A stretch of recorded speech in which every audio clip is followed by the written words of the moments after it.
If you're like me and you were born in the 1900s, then you've had your fair share of Hamburger Helper. And we're adults now, but sometimes you just want that hit of nostalgia. So I'm going to show you how to make this cheesy, somewhat high protein, low calorie Hamburger Helper.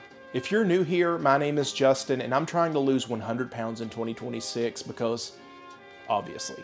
I started mid-January and I'm doing monthly weigh-ins. My last one was mid-March and I'm down 32 pounds as of now. I've got another weigh-in coming up, so be sure to subscribe. Before we get into this, let me give you the macros to see if it's even something that you're interested in. You would have had me when you said Hamburger Helper, but that's just me. This batch makes 10 portions. I've got 4 that I'm gonna put away, and me and my family are gonna eat the rest for lunch. So let's get into it. We're gonna start by dicing an onion. This is a really small onion. I'm gonna use the whole thing. Typically, if it was a larger onion, I'd probably use like half of it. And quickly how to dice an onion if you don't know how to do that. We're gonna cut a little bit off of the non-root end, put it on its new flat surface. We're gonna cut straight down the middle. Watch your fingers.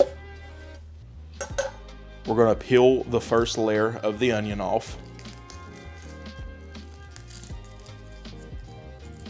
Now these scraps you can save for chicken stock or veggie stock, any stock. If you wanna know how to do that, just let me know, I might make a video on it. Now the onion has lines. Kind of like with meat, you can either cut with the grain or against the grain. Take our hand and put it in a claw grip, thumb tucked back here. I'm gonna pull towards my thumb. And I'm basically gonna glide against this first knuckle right here. See how I have a gap? That's gonna keep me from going into my finger. Make sure everything is behind your lead knuckle. Cut towards the root end, down. But I'm not gonna go through the back of the onion to keep it intact. Slice down. I'm going almost to the root, but not through.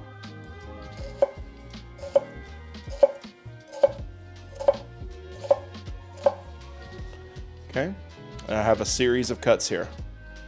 I'm gonna rotate that onion. Root end is back here, that's where my thumb's gonna go.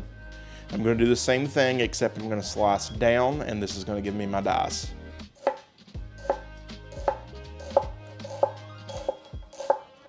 When you get down to this little bit of root, there's a lot of good onion on there. So I'm just gonna make some dices, kind of like I did before. And I'm gonna just cut around it. At the end, I've got this little piece of root. And I'm just gonna discard that. And I'm gonna go ahead and just do this other half of the onion.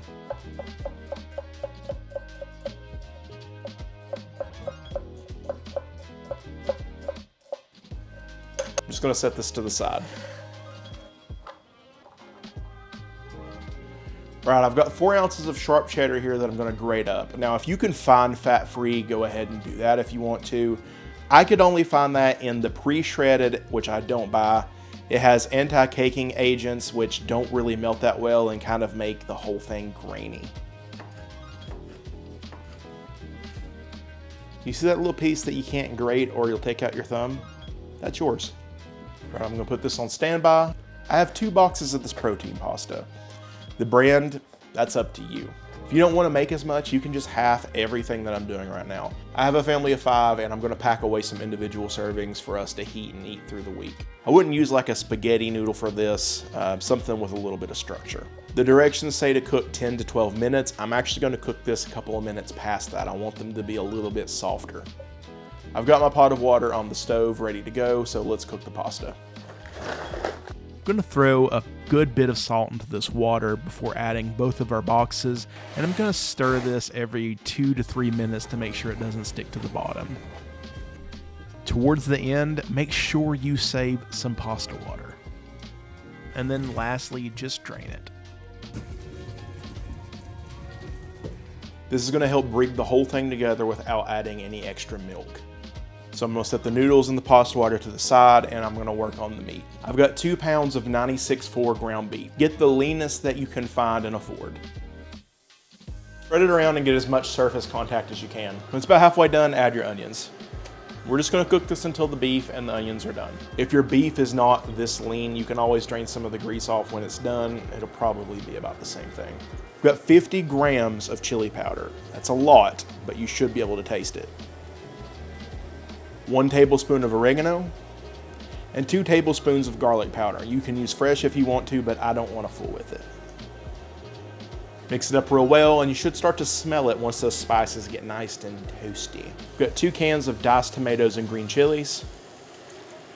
I know that it's going to be a nightmare to mix all this in because the pot is not very large. So I'm going to mix it all in the pot that I cooked the pasta in. And I'm going to add all of our meat mixture. Got this over a low heat. And this is 8 ounces of reduced fat cream cheese. Just going to get that melted down. Add a little pasta water. And all of our sharp cheddar. We're going to add salt and pepper to taste and give it one final mix, and there you go. A delicious hamburger helper that's sure to make you happy and at the same time have your kids asking, what the hell is Hamburger Helper? If you enjoyed this recipe, be sure to hit the sub button because we have so many more on the horizon and we're getting super close to that 100,000 subscriber milestone. Thanks for watching.